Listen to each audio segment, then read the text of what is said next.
to us. He just finished his PhD, and so it's going to be wonderful. And some portion out of his PhD.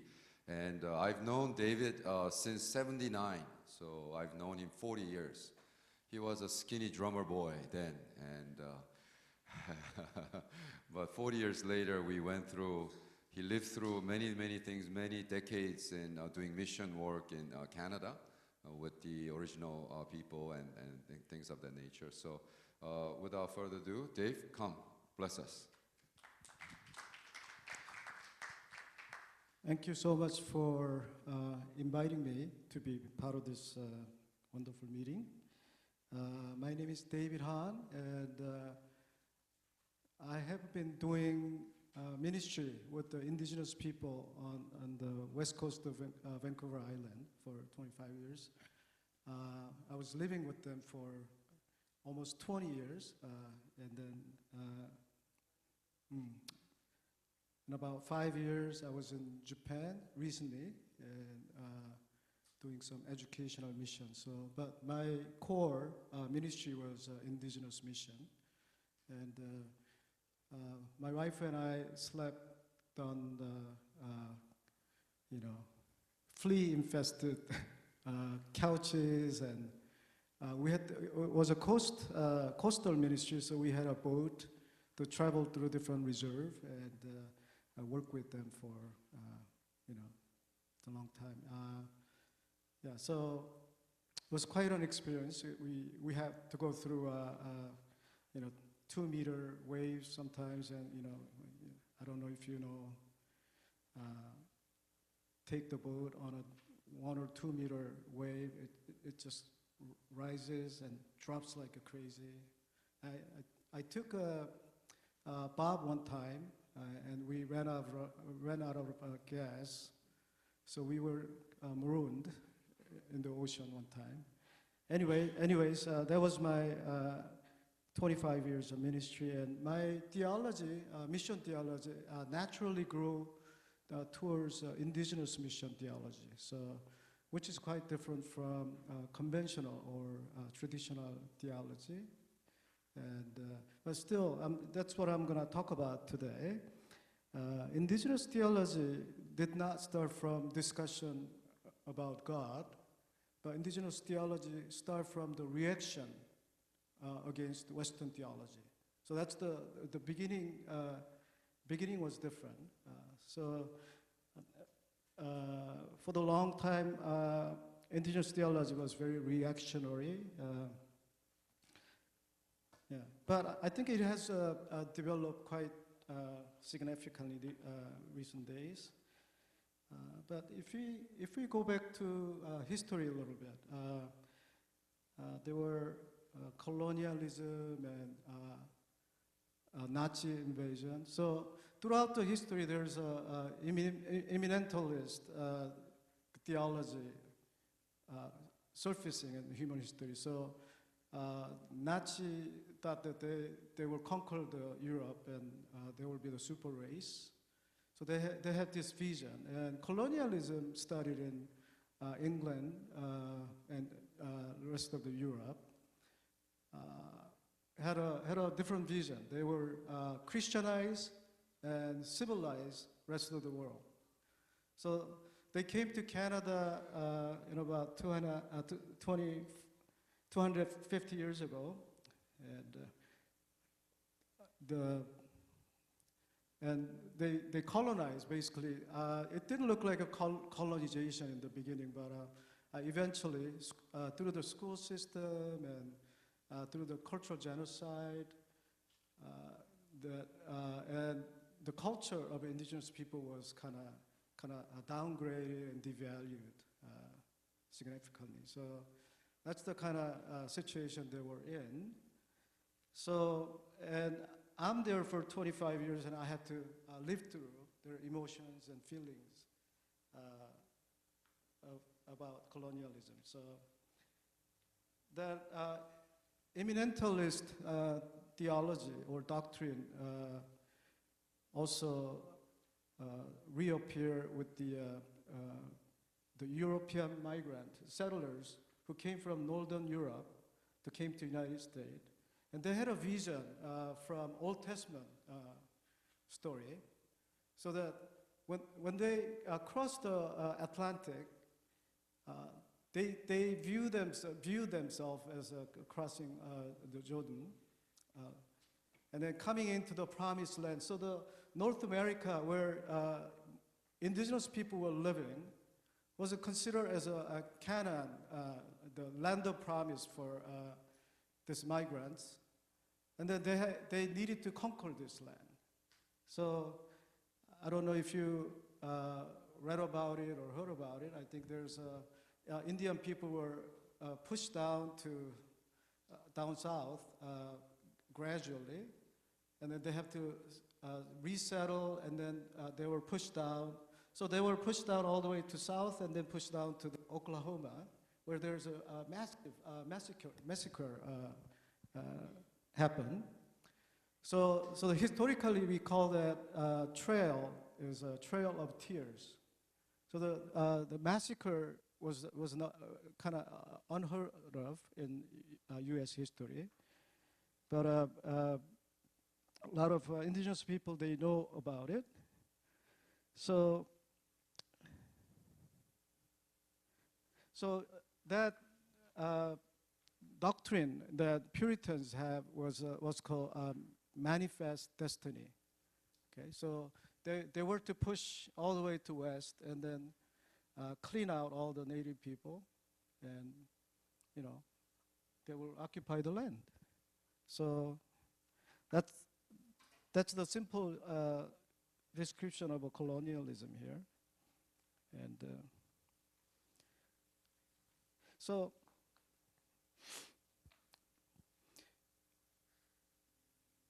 For the last 25 years, the short-term mission from like Caucasian churches and Asian churches come to our village.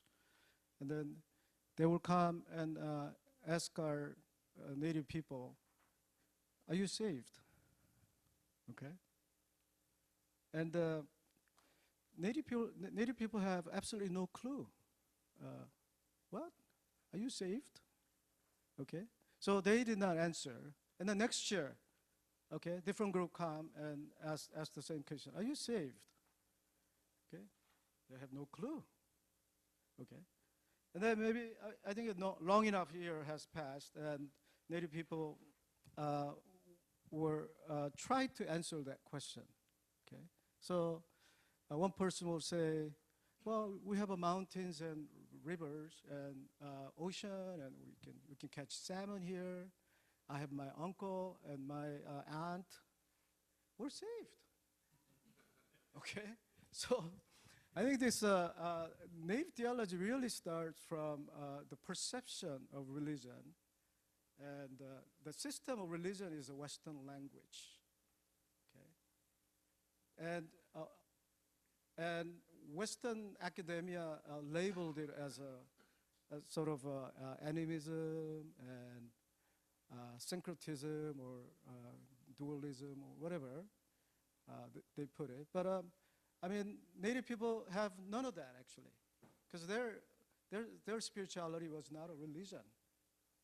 Okay, and syncretism by definition is fusing two religious system, okay, and create something that was not original intention of the religion. But I mean, native spirituality was not a religion.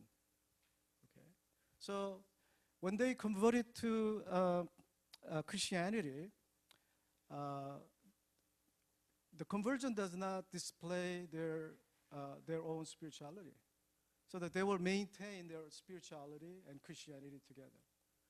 So the Western academia put the label dimorphic conversion. So it's not really genuine conversion, but it's a dimorphic conversion. So I don't know, I could go with that. But because of the colonial history and how they suffer, I mean, they do have a little something against Christianity, but they genuinely did not really reject Christianity, actually. Yeah. Because they thought Christianity was a great story of salvation. But culturally, they could not accept it just as other people. Okay? So, you know, there are other colonial people who were converted to Christianity, like for instance, Hindu Christians. Okay? While being Hindu, they can become Christian. But one of the professor at OCMS went to a mission conference where East India people gathered together. And the theme of the conference was, why is Hindu Christian reconverting to Hindu? There's a massive returning to Hindu spirituality now. Okay? Because it is a post-colonial period where a lot of formerly colonized people are going back to their own culture and their redemptive, salvific narrative that their culture has. And they decide that it's sufficient for them. Okay? And the people that I serve, New Channel people on the west coast of Vancouver Island, they have a system of kuasa. Kuasa is related to their ancestors. And their ancestor gave the origin and identity and destiny of these people. So all their life, their identity has to do with their ancestors. Okay, we call it kuasa. Okay, and further north, Alaskan tribe, the Tlingit tribe, has a concept of a shagun. Okay, it's a similar concept. So, but that traditional spirituality really excites them. Okay, it's not alien ideology, but it's their own ideology.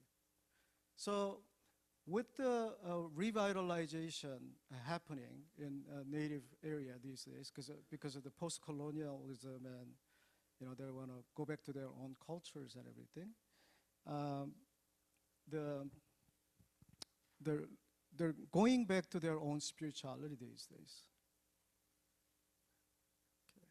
And so after studying this, I went back and studied my own spirituality, Korean traditional religion and spirituality, okay?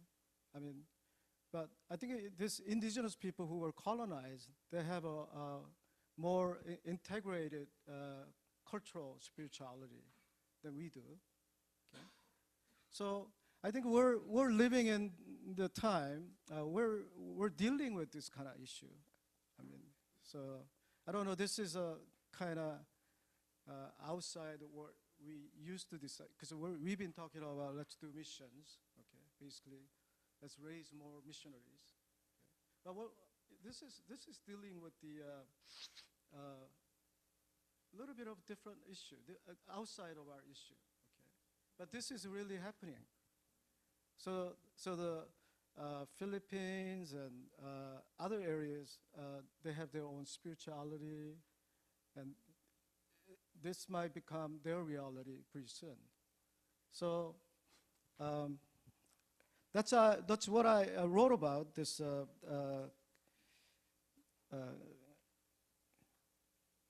So I guess what I'm trying to say is we need to allow their own traditional theological concept into our Christian theology and integrate. Because once their own spirituality make them understand Christianity better, okay, then Christianity become their religion, okay, and then once that happens, okay, it's really hard for them to leave Christian religion because it's a part of their religion, right? So that's the kind of mission strategy that I'm thinking of. It's not complete yet, but that's the kind of direction that I'm thinking, okay? So do you guys have any questions or? So, yeah, go ahead. Mm-hmm. Yeah. Mm.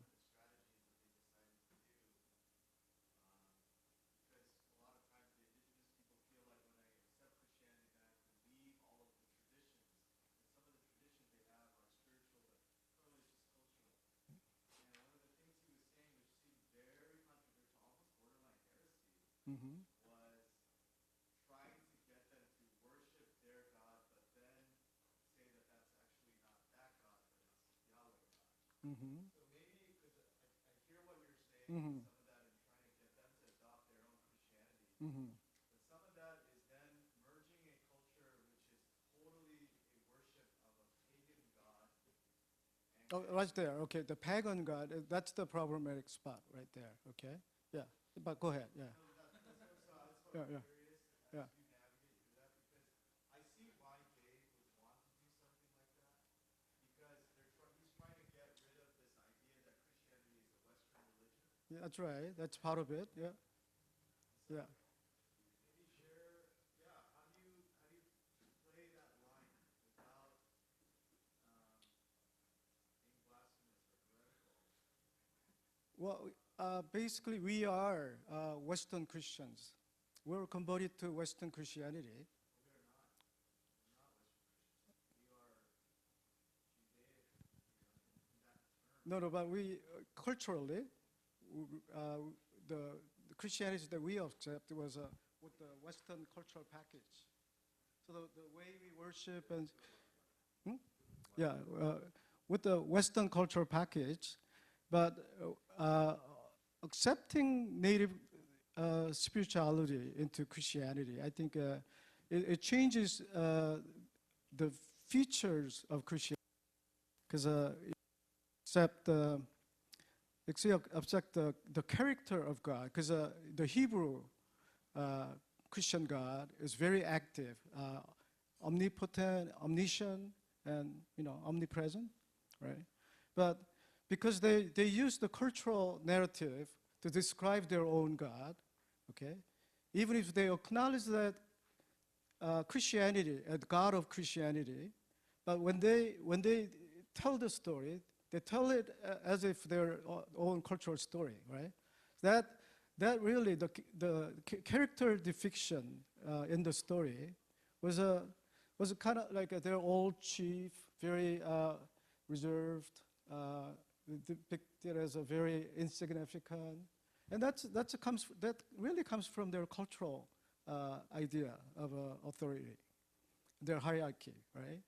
So the native people, when they worship, their worship pattern changes, because they don't personalize God and I love you, God, and that sort of stuff. But God really remains as a very impersonal, distant, and yet God has a default benevolence towards people.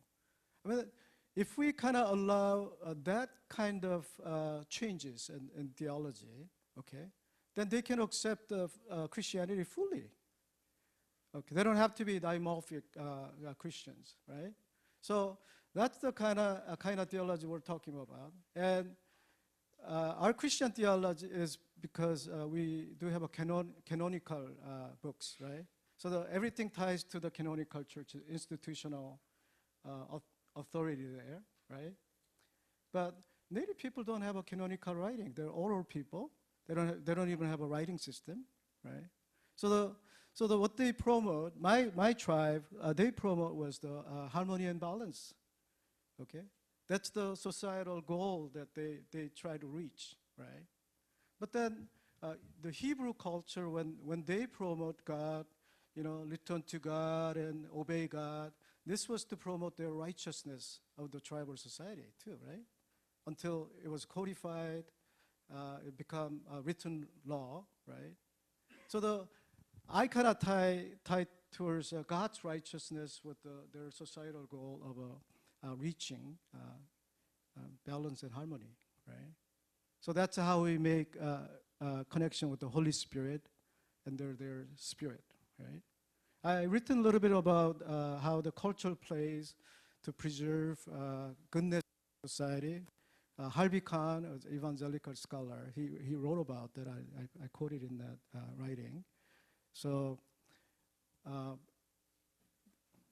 unless we do this, I think the Hindu Christianity, reconverting back to Hinduism, I think a lot of this massive exodus from Christian faith is about to happen, actually. Yeah. And it's happening within our tribe too. Yeah, because they're very sufficient themselves. I talked to my friend. She's a professor at University of Washington. She's from the same tribe that I worked in. She's an indigenous woman, went to Berkeley and got her PhD. And I discussed this thesis before I started my study with her. And then she said something like this, you know, David, we're not perfect people, but we're happy, right? I think that word happiness, from her definition, I think has to do with salvation. Okay, we're talking about redemptive salvation and all this stuff. But over the 25 years that I work with the New Channel people, I was very much, my heart was changing because these people are really happy people. Okay, and here I am. I mean, I'm missionary, and people don't know I was missionary, or we don't have formal, because their culture is so strong. You can't really stay there as a missionary. So you have to stay there as a friend and part of the community. And you know, they say, well, David, you're always on vacation, or I mean, we think this is a mission, but they think this is a mission, or you know, that sort of question always popped to my mind during this 25 years. So while I was working with the New Channel people, my question always, what does their salvation look like? Okay, that my theology really started from that question. What does their salvation look like? When I live in Japan, I asked the same question. What does Japanese salvation look like? Okay, what does Japanese salvation look like? I mean, God has an original purpose, and then now we have a redemptive purpose, right? So the redemptive purpose is to going back to original purpose, isn't it? Right? Yeah. So, I need to ask the question everywhere. What does Korean American salvation look like?